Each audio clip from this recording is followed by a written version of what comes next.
কেমন যাচ্ছে জীবন? নিশ্চয়ই জীবন চলে যাচ্ছে জীবনের গতিতেই। অনেক দিন পর ছুটি কাটিয়ে বাড়ি ফিরলাম। আর বাড়ি ফিরে দেখি খুবই বাজে অবস্থা। যেহেতু অনেক দিন ছিলাম না, সব কিছুই অগোছালো করে রেখেছে আমার পার্টনার। তো আমি এখানে দেখাচ্ছি কী কী জিনিস আমি বাড়ি থেকে আনলাম। এই সুন্দর সুন্দর ঝুড়ি, বাস্কেট এগুলো নিয়ে এসেছি। আর এগুলোই হচ্ছে আমি খুলে নিজেও দেখছিলাম আর তোমাদেরকেও দেখাচ্ছি। অনেক দিন পর ফেরত এসে ভালোই লাগছে, আবার অনেকটা মনও খারাপ হচ্ছে। কারণ অনেক দিন একটা পরিবেশে ছিলাম, সেখান থেকে আবার নতুন আরেকটা পরিবেশে এলাম। এখন আবার অনেক কাজকর্ম করতে হবে, সব কিছু গোছাতে হবে। এটা যেমন একটা আনন্দ আছে, সেরকম আবার একটা দুঃখও লাগছে। তো যাই হোক, রান্নাঘরটাতে ঢুকে দেখি খুবই বাজে অবস্থা। যেহেতু আমার রান্নাঘরটা অনেক ছোট, আর সেখানে যদি একটু অগোছালো হয় তাহলেই খুবই সাফোকেটিং লাগে। তো সেই জন্য এখন আমার প্রধান কাজ হচ্ছে রান্নাঘরটা গোছানো। প্রথমে আমি রান্নাঘরটাই গোছানো ধরলাম, কারণ রান্নাঘর অগোছালো থাকলে আমার একদমই ভালো লাগে না।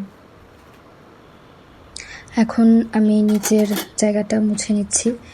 এই ক্যাবিনেটটা ভেতরে আমি যাবতীয় হাঁড়ি পাতিল যা যা রয়েছে সেগুলোই রাখি। আর কিচেনটা এতই ছোট, এই ক্যাবিনেটটা থাকাতে সেজন্য আমার খুবই সুবিধা হয়েছে, কারণ এখানে আমি হাঁড়ি পাতিলগুলো অর্গানাইজ করে রাখতে পারি, যার কারণে উপরের জায়গাটা আমি আরেকটু ইউটিলাইজ করতে পারি। আর আমি প্রথমে উপরের জায়গাটাকেই ক্লিন করে নিচ্ছি, তাহলে উপরের জায়গাটা ক্লিন করতে আমার আরও সুবিধা হবে। উপরে যা যা ছিল সব কিছু একে একে সরিয়ে নিয়ে ফাঁকা করে তারপর হচ্ছে বাকি কাজগুলো করব। আর পুরো কাজটা মনে হয় আজকে রাতের মধ্যে শেষ করা পসিবল হবে না, তো যতটুকু করতে পারছি ততটুকুই করব।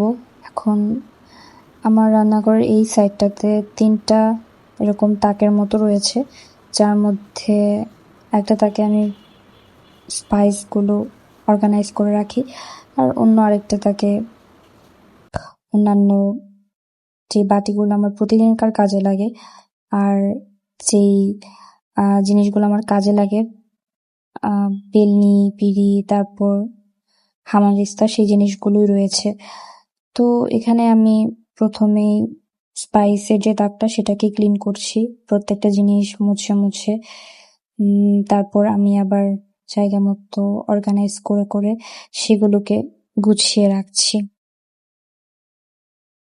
এই জায়গাটা ভালোভাবে ক্লিন করার পর আমি আর তেমন কোনো কাজই করিনি। এতটুকু অবধি আমি কাজ শেষ করেছিলাম, আর বাকি কাজটা আমি সকালে করব। যেহেতু আমি আজকেই ফিরেছি, তো আমি খুবই ক্লান্ত ছিলাম, কিন্তু তাও মোটামুটি গুছিয়ে না রাখলে একদিনে আসলে সব করা সম্ভব হবে না। সেই জন্যই রাত্রেবেলায় এই 2টা সাইড একটু গুছিয়ে রাখলাম, আর বাদ বাকিটা সকালে উঠে তারপর করব আর কি। এটা হলো সকালবেলার ক্লিপ। তো সকালবেলাতে উঠে আমি এই জিনিসগুলো ধরলাম আর কি। ওই সাইডটাতে একটা ছোট মতো জায়গা আছে, সেখানে আমি এই বক্সগুলোকে রাখি। তো সেগুলোকে উঠিয়ে উঠিয়ে আমি ভালো করে একটা একটা করে মুছে, তারপর ওই নিচের জায়গাটা মুছে তারপর সেইটাকে সুন্দর করে রাখবো। আসলে কি রেগুলারিটি মেনটেন করে মুছলে জিনিসগুলো তেল চিটচিটে হয় না, আর অল্পতেই পরিষ্কার করা যায়। তো আমি যেহেতু রেগুলারই প্রায় মুছি, তো জিনিসগুলো অত বেশি ময়লা হয় না, অল্পতেই আমি ক্লিন করে ফেলতে পারি। তেল চিটচিটে ভাবটা আসলে থাকে না, আর তেল চিটচিটে থাকলে আমি আসলে নিজেও কমফোর্টেবল ফিল করি না এগুলোকে ধরতে বা এগুলো দিয়ে কাজ করতে। সো সেই জন্যই এদিকে আমি একটু বেশি কনসার্ন দিই আর কি।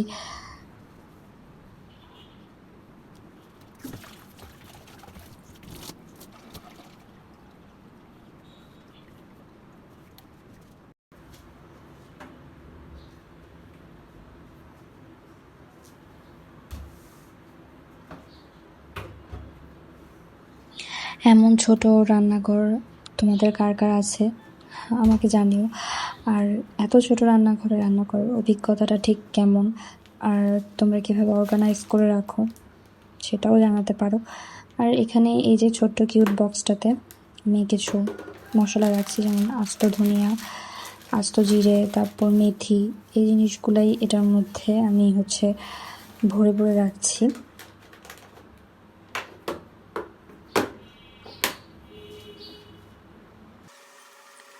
এখন চলে এসেছে জানালার সাইডটাকে ক্লিন করতে। গাছগুলোকে প্রথমে ভালো করে নামিয়ে তারপর নিচে যে একটা ছোট কাগজের মতো আমি বিছিয়ে রেখেছি সেটা ভালো করে মুছে তারপর আবার তুলবো। আর সিঙ্কের এই জায়গাটা আসলে ভাঙা ছিল, তো আমি এটাকে ওয়ালপেপার অ্যাটাচ করে আর ছোট কাগজ দিয়ে এটাকে মোটামুটি একটা ভালো লুকে এনেছি। তার আগে খুবই খারাপ একটা লুক ছিল। সেই ভিডিওটা আমি তোমাদের সাথে শেয়ার করেছি অবশ্য শর্টস আকারে, তো তোমরা চাইলে সেটা দেখতে পারো। আর তারপর আমি গাছের পানিগুলো একটু চেঞ্জ করে গাছগুলোকে একটু ভালো করে ধুয়ে তারপরে উঠিয়ে রাখছিলাম আর কি।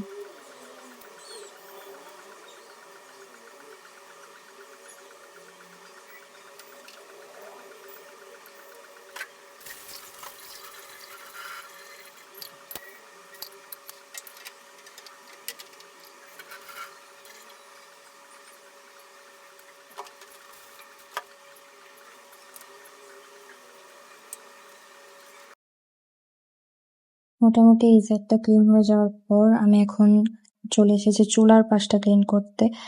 আর এটাই সবচেয়ে কঠিন পার্ট ছিল ক্লিন করার জন্য, কারণ এই সাইডটা এত তেল চিটচিটে হয়েছিল, মনে হচ্ছে যে বেশ অনেক দিন থেকে রান্না হয়েছে ঠিকই, কিন্তু একদিনও চুলার পাড়টা পরিষ্কার করেনি। তো এটা পরিষ্কার করতে আমার অনেক সময় লেগেছিল। তারপর ওটা শেষ করে আমি সিঙ্ক এরিয়াটাকে ভালো করে ক্লিন করে নিচ্ছিলাম।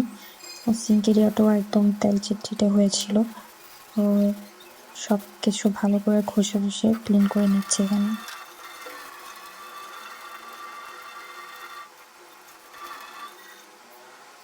ক্লিন করা শেষে ভালো করে মুছে আমি এখানে একটা টাওয়াল বিছিয়ে দিয়েছি। আসলে এই জায়গাটাই আমার একমাত্র আছে যেখানে আমি আমার যেই পাতিলগুলো ধুয়ে ছড়াতে পারি। তারপর আমি জানালার উপরের সাইডটাতে একটা ছোট মাদুরের মতো জিনিস দিয়ে একটা পর্দার হ্যাঙ্গিং করেছি, সেটা হ্যাং করলাম। তারপর যে টাওয়ালগুলো ছিল সেগুলো ভালো করে ভাঁজ করে অন্যদিকে রাখলাম। আর এখন ফাইনালি ক্লিন করা শেষ, আর পাপোশটাকে বিছিয়ে নিলাম। তারপর একটা ভালো স্মেল ক্রিয়েট করার জন্য একটা সুগন্ধি জ্বালিয়ে দিলাম। এখন সেটা চলবে আর একটা রিফ্রেশ আসবে। আর তারপর রান্নাঘরের ফাইনাল লুকটা এখন তোমাদেরকে দেখাবো। এই দেখো, অনেকক্ষণ ধরে পরিশ্রম করে ভালো করে সব কিছু এখন চকচকে ক্লিন হয়ে গেল, আর দেখতেও ভালো লাগছে। সো এখন মনটাকে খুব প্রশান্তিময় লাগছে, কারণ কাজ করা শেষে এই যে গুছানো জিনিসটা দেখলাম সেটাই আসলে ভালো লাগছে। তোমাদের আমার ভিডিওটা কেমন লাগলো সেটা অবশ্যই কমেন্ট করে জানাতে পারো, আমাকে সাপোর্ট করতে পারো। আর জানি ভিডিওটা অনেক লেন্দি হয়ে গেল, আমি জানি না তোমরা দেখবে কিনা। So bye bye.